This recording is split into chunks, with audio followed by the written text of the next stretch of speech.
โทษพี่น้องพอดีมื้อนี้มีข่าวร้ายที่สุดเนาะสำหรับช่องดำเบาเล่าวของพวกเฮาสิมาแจ้งกับบรรดาให้พี่น้อง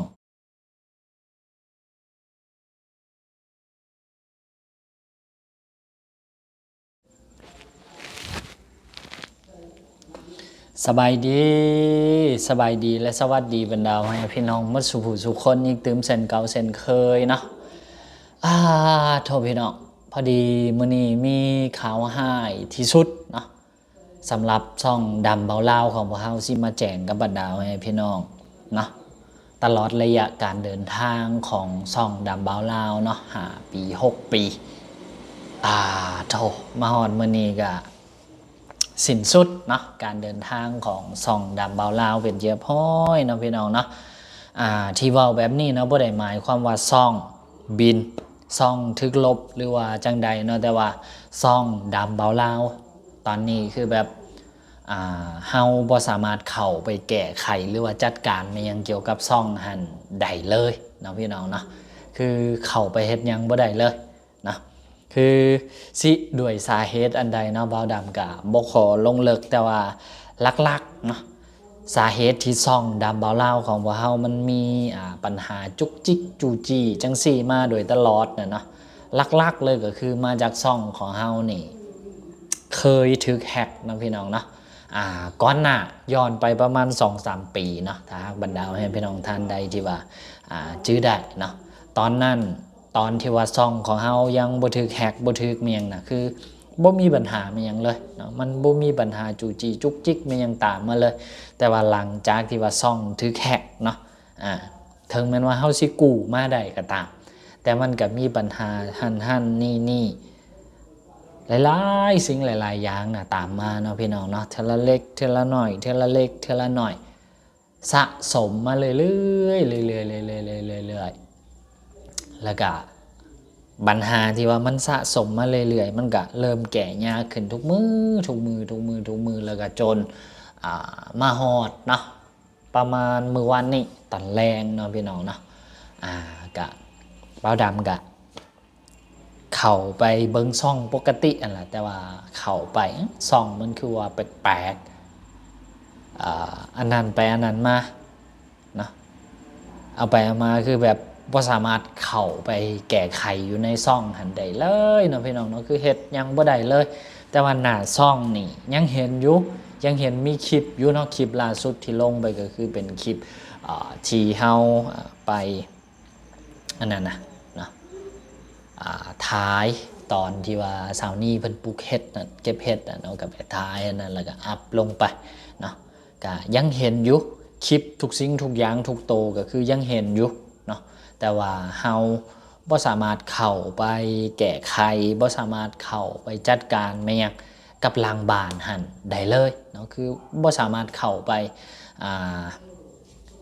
แม่งได้เลยนะก็คือเห็นซ่องอยู่แต่ว่าบ่สามารถเฮ็ดแม่งมันได้เนาะก็ถือว่าเป็นการสิ้นสุดเนาะการเดินทางของพวกเราทุกคนเนาะทางโตของบ่าวดำเองที่ว่าเป็นเจ้าของช่องเป็นผู้สร้างคลิปต่างๆลงในช่องนั่นแหละก็ทั้งบรรดาให้พี่น้องที่ว่าติดตามมาตั้งแต่มือทำอิฐเนาะที่บ่าวดำเริ่มเฮ็ดคลิปเนาะจนผ่านมาก็4 ปี5 ปีน่าสิเข้าปีที่6แล้วเนาะก็ในที่สุดช่องของว่าเฮาก็มาฮอดจุดที่ว่ามันไปต่อบ่ได้เนาะไปต่อบ่ได้ในที่นี้คือแบบบ่ได้หมายความว่าเฮาบ่อยากไปต่อแต่ว่าช่องของเฮามันจัดการมันยังบ่ได้แล้วเนาะคือปัญหามันไปหลายแล้วเนาะตั้งแต่ตอนที่ว่าถูกแฮ็กช่องมันน่ะพี่น้องคือแบบช่องที่ถูกแฮ็กกับช่องที่บ่ถูกแฮ็กนี่มันสิบ่คือกันนะเนาะคือจังช่องของบ่าวดำกับช่องของสาวนี่ที่ลงคลิปอยู่ปัจจุบันนี่นะช่องของสาวนี่นี่คือแบบบ่เคยถูกแฮ็กเนาะก็บ่เคยมีปัญหามีหยังจุกจิกจุกจิกเนาะคือจังช่องของบ่าวดำช่องใหญ่ช่องดำบ่าวลาวหั่นเนาะก็บ่เคยมีปัญหาเนาะช่องที่มีปัญหาลักๆนี่ปัญหาที่เฮาเจอลักๆเนาะก็คือเจอหลังจากที่ช่องถูกแฮ็กเนาะ ซ่องถือแฮกแล้วก็หลายๆสิ่งหลายๆอย่างก็บ่คือเก่าเนาะเพราะว่าตอนที่ว่าทีมงานของ YouTube เขาจะไปกู้ซ่องมาน่ะมันสิกู้ได้แต่ซ่องเนาะกู้ได้แต่ซ่อง YouTube ของพวกเฮาเนาะมันสิบ่สามารถกู้เมลหันกลับคืนมาให้เฮาได้เนาะก็กู้ได้แต่ซ่องเนาะแล้วก็เวลาที่ว่าเฮาสิใช้ซ่องตัวนั้นนะทาง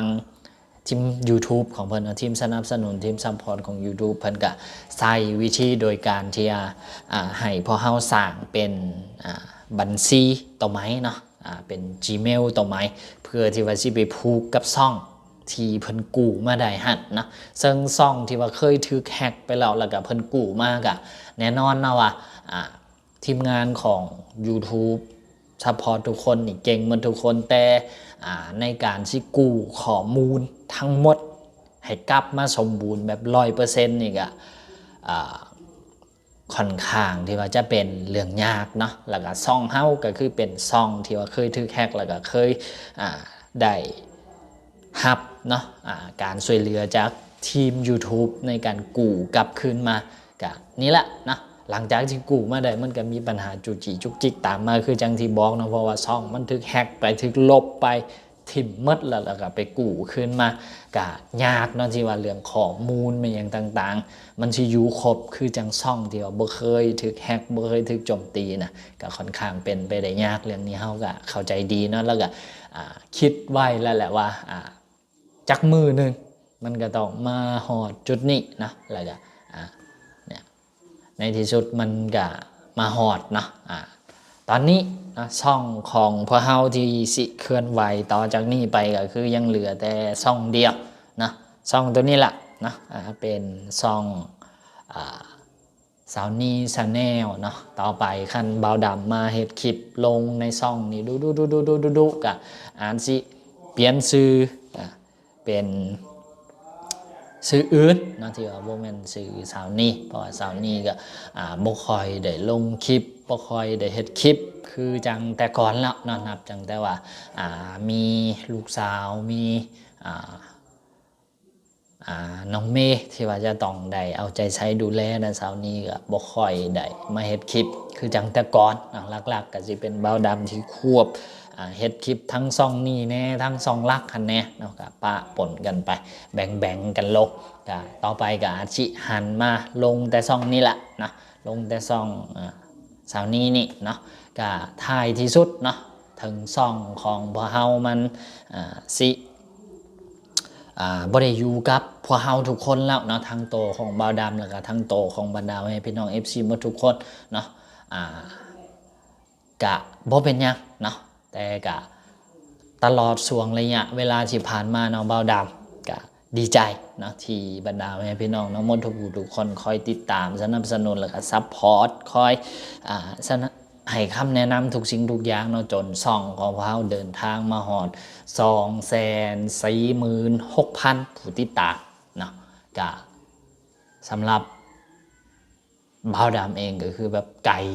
เกินกว่าคนธรรมดาคือจังเฮาสิมาฮอดนะแต่เฮาก็ขึ้นมาจนฮอดแสนซับนี่ก็ดีใจสุดแล้วอันนี้ไปจนฮอด200,000ปลายเกือบฮอด250,000เนาะไปบ่ฮอดซ่องของเฮาคือบ่สามารถจัดการแม่ยังได้ก่อนเนาะก็บ่เป็นหยังพี่น้องเนาะทุกสิ่งทุกอย่างเนาะมีเกิดขึ้นตั้งอยู่แล้วก็ดับไปก็คิดซะว่าซ่องของเฮาเนาะมันฮอดเวลาดับแล้วก็การเดินทางข้างไม้ของพวกเฮาเนาะหลักๆก็คือสิมาเริ่มต้นที่ซ่องนี้เนาะก็ขอบคุณขอบใจเนาะนำทางบรรดาให้พี่น้องหมดทุกผู้ทุกคนเนาะ FC ที่น่ารักทุกท่านเนาะบ่ว่าสิอยู่ทางในประเทศแล้วก็ต่างประเทศเนาะทั้งประเทศไทยลาวสหรัฐอเมริกาแคนาดาออสเตรเลียฝรั่งเศสหรือว่าบ่อนอื่นๆนะในทั่วทุกมุมโลกที่ว่าคอยติดตามแล้วก็ให้กำลังใจเนาะพวกเฮาเนาะก็ขอบคุณขอบใจขอบุญขอบคุณหลายๆเด้อเนาะขอให้ทุกๆคนนะจงมีแต่สุขภาพที่แข็งแรงเนาะเจอแต่สิ่งดีๆนะตลอดปีแล้วก็ตลอดไปเด้อพี่น้องเด้อน้องขอบคุณขอบใจนะสำหรับการติดตามแล้วก็สนับสนุนตลอดช่วงเวลาที่ผ่านมาเนาะ ก็ประมาณนี้มื้อนี้ก็มาแจ้งข่าวเนาะกับบรรดาพี่น้องหมดทุกผู้ทุกคนเนาะสิ้นสุดการเดินทางของซ่องพอเฮาเนาะซ่องดำบ่าวลาวพี่น้องแล้วก็เป็นจุดเริ่มต้นของการเดินทางฮอบไม้ขอเฮาอีกตึมเทื่อนึงเนาะกับซ่องตัวนี้เนาะซ่องสาวนีแชนแนลเนาะพี่น้องเนาะก็ประมาณนี้สำหรับ EP นี้ก็ขอขอบใจหลายๆเด้อเนาะพบกันใหม่ใน EP ต่อไปสบายดีบ๊ายบาย